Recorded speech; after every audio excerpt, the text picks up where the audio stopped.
la luz de Oriente ha iluminado a la Iglesia a través del mundo. Desde que apareció sobre nosotros la luz de la altura, Jesucristo, el Señor, que todos los cristianos invocan como Redentor del hombre y esperanza del mundo.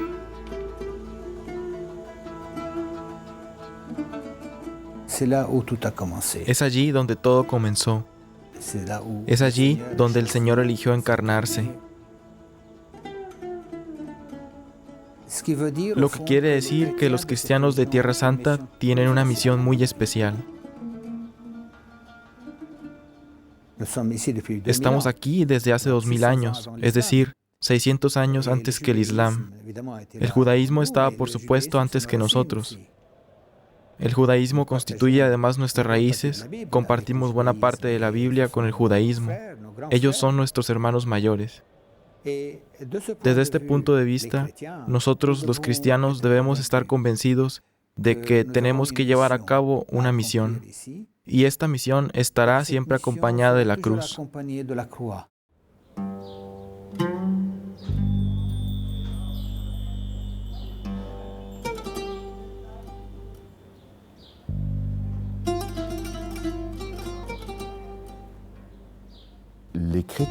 Los cristianos, que representan alrededor del 1.7% de la población total, están en medio de una mayoría judía y también de una gran comunidad musulmana.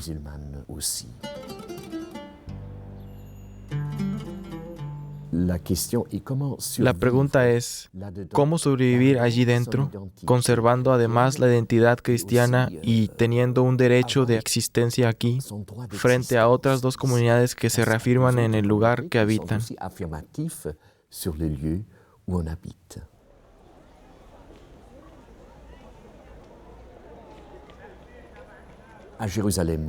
En la misma Jerusalén somos quizás aún 12,000 cristianos repartidos en una docena de iglesias que tienen obispos como cabeza.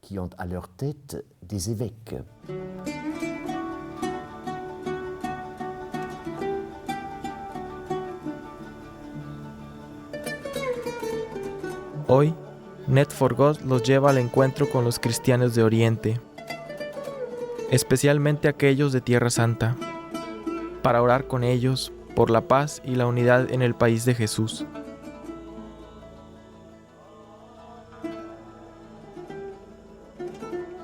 Gracias al tesoro de su tradición, son desde hace 2000 años portadores privilegiados de la memoria viviente del resucitado.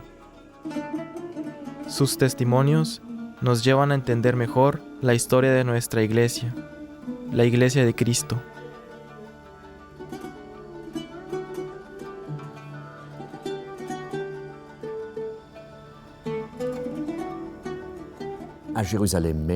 En Jerusalén tenemos la piedra de fundación de nuestra iglesia, porque el Señor no fundó varias iglesias, fundó una sola, su iglesia.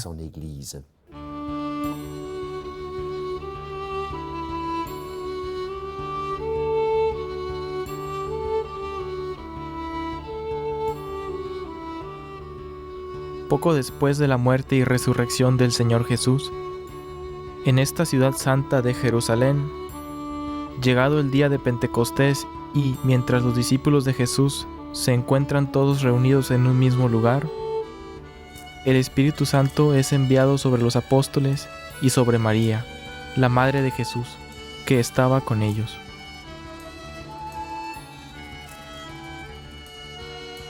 Desde allí se difunde el Evangelio del Señor Jesús hacia el mundo, porque llenos del Espíritu Santo, los discípulos, de lengua aramea y griega, salían y anunciaban decididamente la palabra de Dios hacia las grandes ciudades del Imperio Romano de la época: Antioquía, Alejandría, Roma y Constantinopla. Así dan vida a las 5 grandes tradiciones eclesiales, de las cuales dan testimonio aún hoy, 2000 años después, las liturgias de las iglesias a través del mundo. Comienzan entonces los lazos fraternales entre las iglesias, en una plena comunión de fe.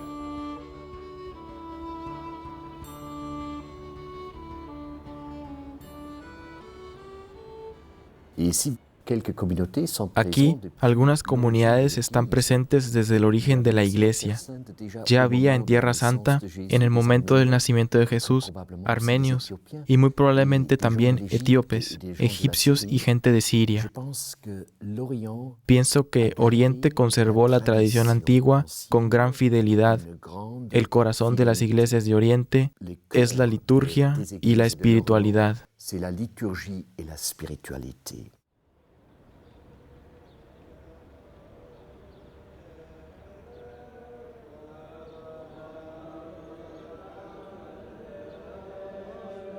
Estamos en una de las capillas de la Basílica del Santo Sepulcro en Jerusalén, lugar de la tumba de Cristo. Estos cristianos de la Iglesia Etíope Ortodoxa, fundada oficialmente en el siglo IV en Etiopía, celebran su liturgia en Ge'ez, una lengua hablada en Etiopía hasta el siglo XI.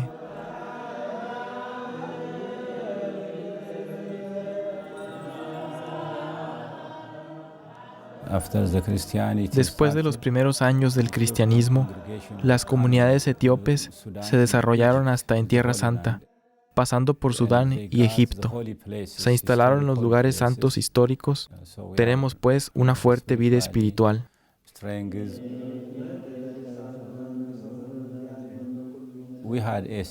Tenemos un santo del siglo V, cuyo nombre es Yared. Recibió de Dios 3 salmodias diferentes. Las recibió de pájaros enviados por Dios.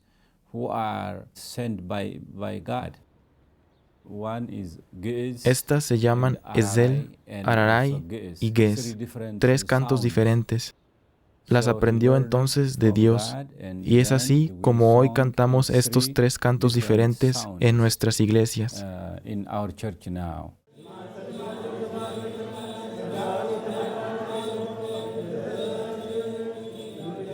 Esta comunidad etíope ortodoxa, la más antigua iglesia de África, es parte de la rama de las iglesias ortodoxas orientales que reúne también a los siriacos ortodoxos de tradición antioquena, una de las más antiguas iglesias del cristianismo.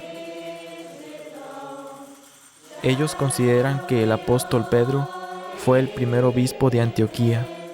Su liturgia se celebra en siriaco, una lengua prima hermana del arameo que Jesús hablaba.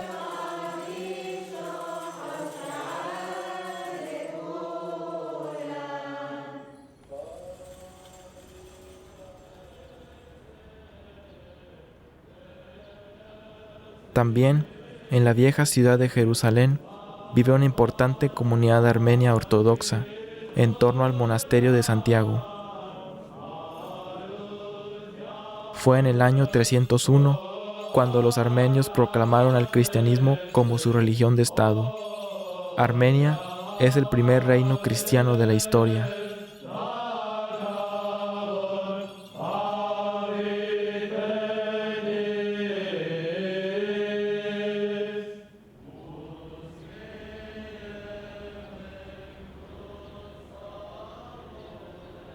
En cuanto a los coptos ortodoxos, los cristianos de Egipto, ellos se reúnen en la Basílica del Santo Sepulcro, detrás de la tumba de Cristo. En los años 40 del siglo I, su iglesia fue fundada en Alejandría por el evangelista San Marcos.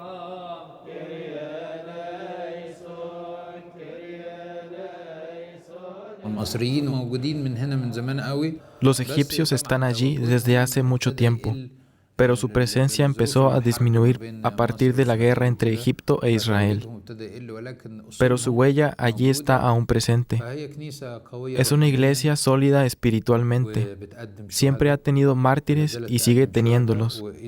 Y estos mártires son la prueba de una gran fe y de la solidez de nuestra iglesia. Y a pesar de las persecuciones, la iglesia copta preserva su fe.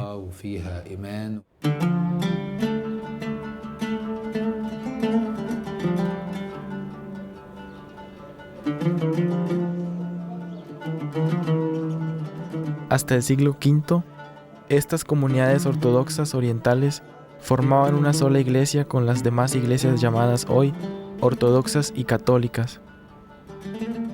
En efecto, fue en el 451 cuando se separaron al rechazar el Concilio de Calcedonia, que afirma que Cristo es verdaderamente Dios y hombre en una sola persona.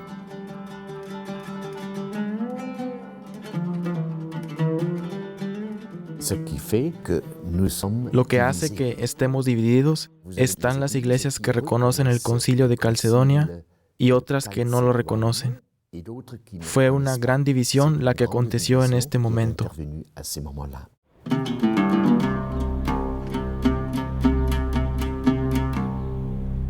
Cinco siglos después, en 1054, por culpa de ciertas incomprensiones dogmáticas, muchas veces amplificadas por factores políticos y culturales, la Iglesia de nuevo se divide en Constantinopla y Roma, el Oriente Ortodoxo y el Occidente Católico.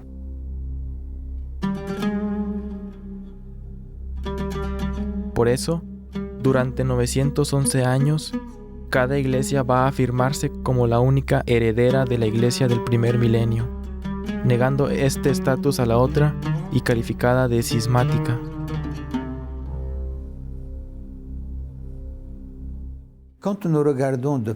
Cuando miramos de cerca lo que pasó, una verdad aparece claramente.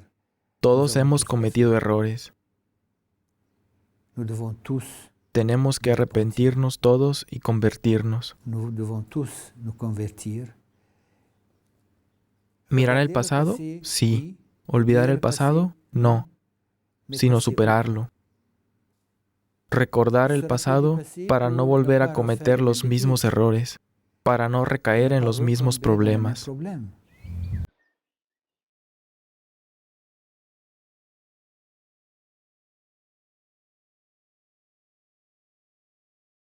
Pero el comienzo del siglo XX marca una nueva etapa en la historia del cristianismo, la del ecumenismo. El Espíritu Santo suscita encuentros constructivos entre los representantes de las iglesias, deseosos de favorecer los intercambios por medio de la oración, el estudio y la reflexión, para que cese este escándalo de la división de los cristianos. Es toda esta obra de comunión que converge en la reflexión del Concilio Vaticano II, y el 7 de diciembre de 1965, la abrogación excomuniones recíprocas de 1054 por el Papa Pablo VI y el Patriarca Ecuménico Atenágoras I, constituye un tipo de emblema de este trabajo de unidad.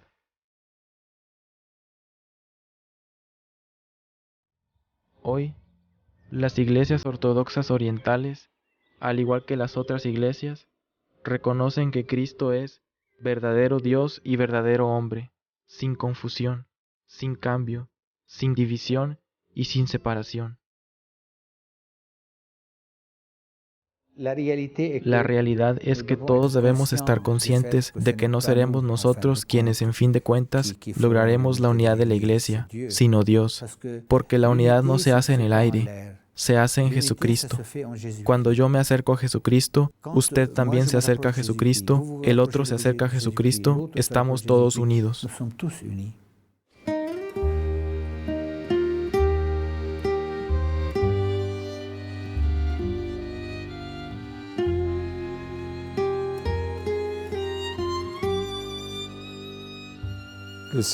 El silencio, la meditación, la confianza son los elementos que construyen el reino.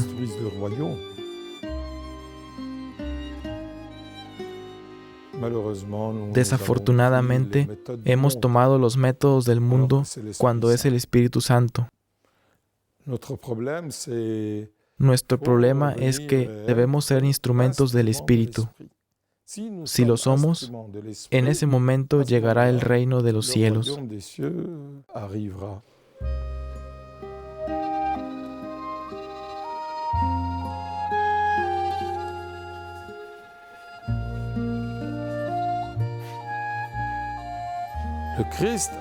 Cristo hizo la unidad de la humanidad y ella está aquí.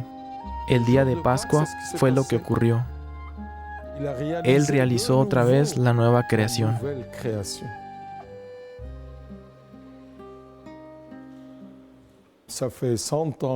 Ya hace 100 años que estamos en conflicto y no podemos quedarnos así otros 100 años sin que pase nada.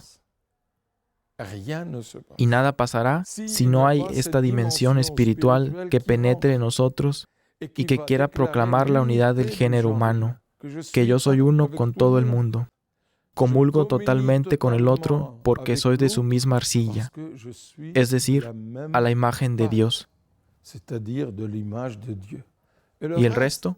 Culturas, lenguas, civilizaciones, historias, es añadido, pero ante todo, somos uno.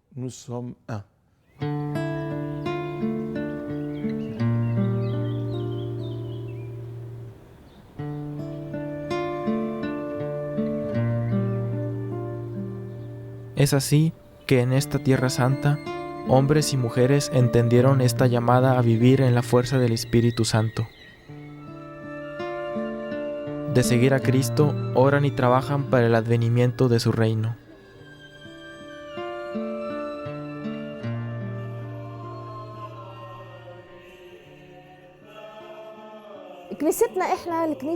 En nuestra iglesia, la Iglesia Ortodoxa en Jerusalén, tenemos nuestros problemas, nuestras debilidades como cualquier iglesia.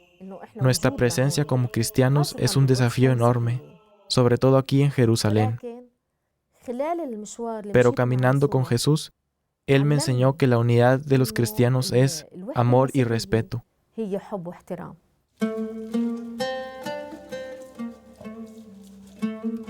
Halat Yashan es originaria del Líbano.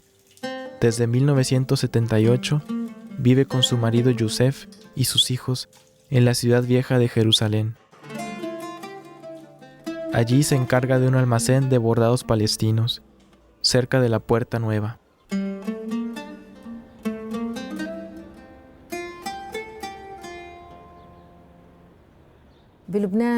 En el Líbano, yo era una cristiana normal.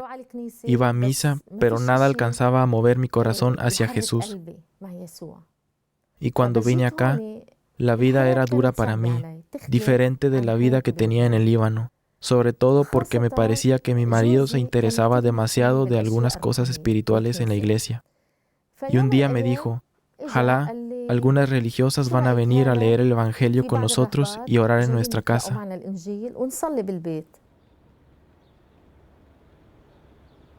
Es así como surge un encuentro de oración durante varias semanas con las hermanitas de Jesús de Jerusalén.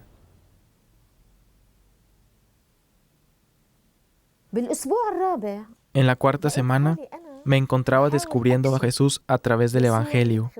Por primera vez, sentí que algo había cambiado en mí. Mi corazón había cambiado. Mi amor por la iglesia, por las personas que me rodeaban. Siempre me parece gracioso decir esto, pero comencé a amar hasta a mi suegra.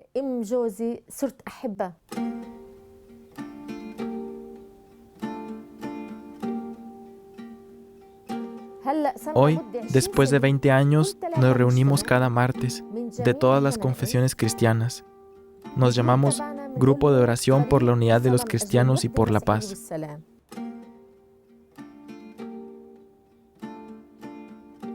La gente no nos entendió al principio. Decían que habíamos creado nuestra propia iglesia. Hemos perseverado mucho para lograr hacerles entender que, cuando oramos por la unidad de la iglesia, cada uno ama y sigue unido a su iglesia. Somos diferentes, cierto, pero cada uno expresa una parte de esta bella diversidad del rostro de Jesús.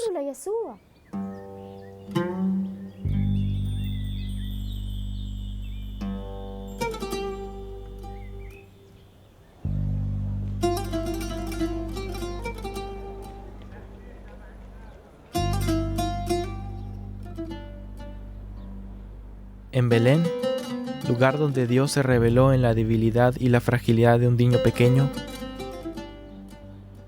a algunos metros del muro que separa Palestina del Estado de Israel, la vocación de estas hermanas del monasterio del Emanuel es la de formar un hogar de oración intensa por la unidad cristiana.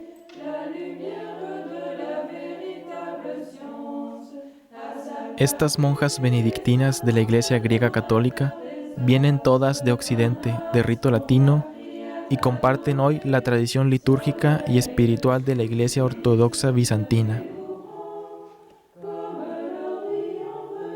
Su día, que empieza por la gran mañana, está organizado alrededor de 7 a 8 horas de oración.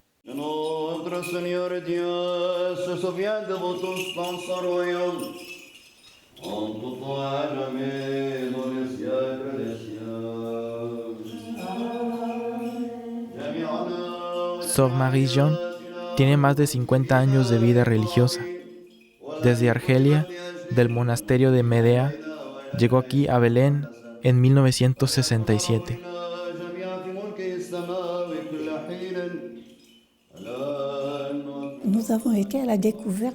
Nos hemos embarcado en el descubrimiento de las riquezas del Oriente. Cuando llegué, era el inicio de la Cuaresma. Viví entonces la Cuaresma y luego llegó la Pascua. Cuando el oficio comenzó, me dije, no vamos a cantar el pregón pascual. Pascua sin pregón. Estaba derrumbada en mi silla del coro.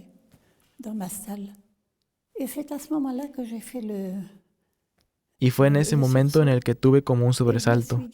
Me dije, esto es la forma. El rito occidental, el rito oriental son formas, pero lo esencial es el misterio que se celebra.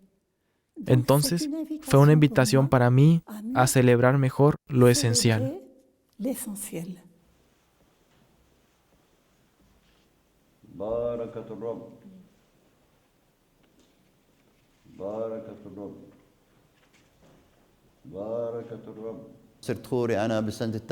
Fui ordenado sacerdote en 1980 y desde 1982 estoy al servicio de esta iglesia en Belén, la iglesia de la Teotokos, la Virgen Madre. Nuestra vida no es fácil, porque estamos cercados. Casi siempre estamos encarcelados en nuestras ciudades y en nuestras aldeas, pero siempre oramos por la paz. Muchos cristianos abandonan el país porque no tienen derechos sociales, no tienen futuro. Nos gustaría poder llegar a Jerusalén para orar. Muchas familias cristianas, desde hace 4 o 6 años, no han podido ir allá a orar en la iglesia de la resurrección. Para nosotros, Jerusalén es la ciudad de nuestra fe cristiana y de todos los cristianos.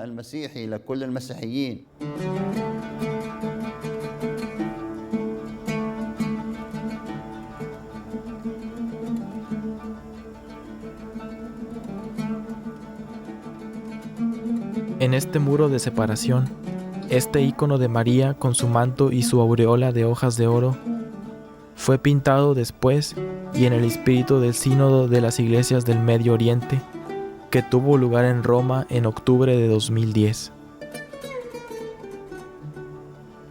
Esta mujer está encinta, en los dolores y en el trabajo de parto. Abajo, una puerta está abierta. A lo lejos se distingue a Jerusalén, que despierta a su aurora. Algunos metros más lejos se encuentra este enorme dragón, que algunos sudamericanos han dibujado para expresar su desacuerdo por el muro.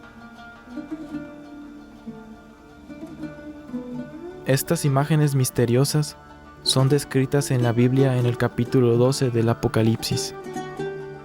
Y para la apertura del Sínodo de las Iglesias Católicas del Medio Oriente, el Papa Benedicto XVI ilumina la profundidad del misterio de este nacimiento y da así un sentido a la lucha de los cristianos de Oriente.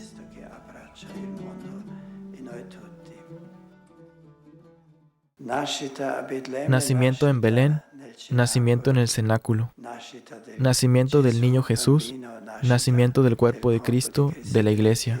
Son 2 acontecimientos, o mejor, un solo acontecimiento, pero entre los 2 se encuentra realmente la cruz y la resurrección.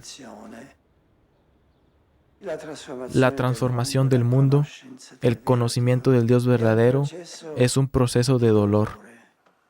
El proceso de la transformación del mundo, que cuesta sangre, que cuesta el sufrimiento de los testigos de Cristo.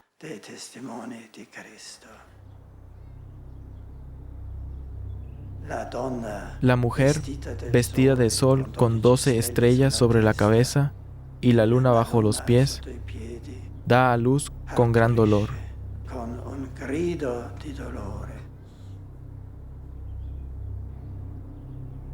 Aquí, el misterio mariano es el misterio de Belén, ampliado al misterio del universo.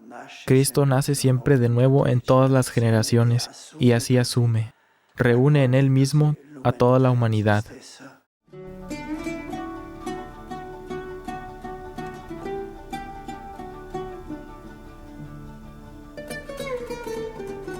En la Biblia, se dice que el dragón vomita un gran río de agua contra la mujer que huye, para arrastrarla en sus corrientes y devorar a su hijo. Y parece inevitable que la mujer se ahogue en ese río. Pero la buena tierra absorbe ese río y éste no puede alcanzarla.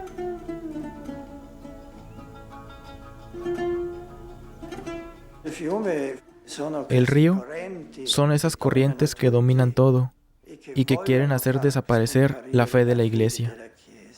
Y la tierra que absorbe esas corrientes es la fe de los sencillos, que no se deja arrastrar por estos ríos. Por eso dice el Salmo, la fe de los sencillos es la verdadera sabiduría. Esta sabiduría verdadera, de la fe sencilla que no se deja devorar por las aguas, es la fuerza de la Iglesia.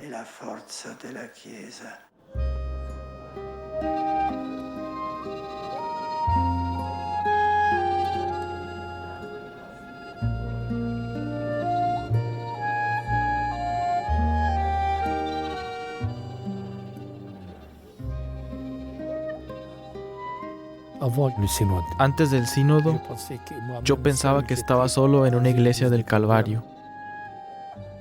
Desde entonces, todo el Medio Oriente es una iglesia del Calvario, pensando en Irak, en Egipto, pensando en Túnez y en el Líbano. Desde entonces, todos somos una iglesia del Calvario, donde nuestros fieles pagan muy cara su fe. Recuerdo a una madre que, tomando a sus hijos en brazos, y les decía, hijos, vamos a orar en esta iglesia, una iglesia en la que había peligro de muerte, en la que los sacerdotes tenían miedo de celebrar la Eucaristía. Pero esta madre iba a misa y decía a sus hijos, si tenemos que morir, más vale morir orando que morir en nuestra casa. Esto es el testimonio que quisimos dar en el sínodo.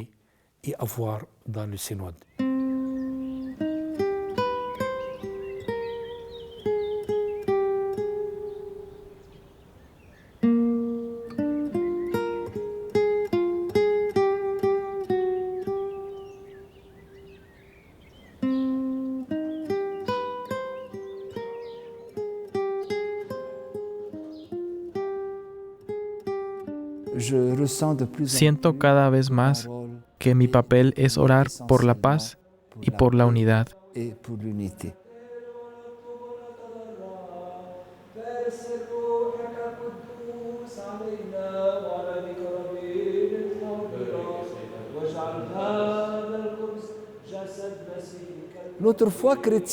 Nuestra fe cristiana es gratitud de la misericordia de Dios. ¿Cómo podemos dejarnos llevar por la desesperación si Dios viene hasta nosotros con su cuerpo y su sangre? Y eso es la iglesia que, con todos los que creen en Jesucristo, se deja tomar por esta misericordia de Dios. Y estamos tan poseídos por este amor gratuito de Dios que queremos anunciarlo a todo el mundo. Porque yo, pobre obispo que soy, ¿quién soy? Soy un pobre pecador, no mejor que los demás, y que Dios colma de su misericordia y cambia. Y ese es el milagro. Puedo ser entonces como los niños en medio de las llamas. Podemos vivir en países como este, con muchas dificultades, y cantar todavía alabanzas al Señor. Esa es la maravilla de ser cristianos.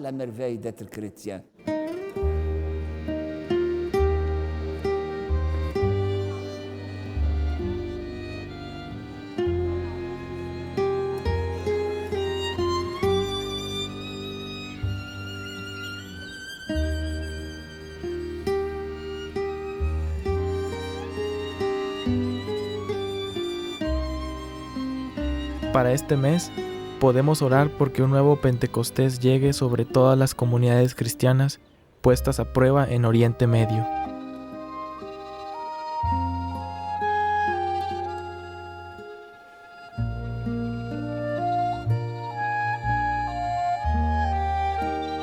Para la palabra de este mes, podemos retomar el capítulo 12 del libro del Apocalipsis, en particular el versículo 10. Ahora ya ha llegado la salvación, el poder y el reinado de nuestro Dios, y la potestad de su Cristo, porque ha sido arrojado el acusador de nuestros hermanos, el que los acusaba día y noche delante de nuestro Dios.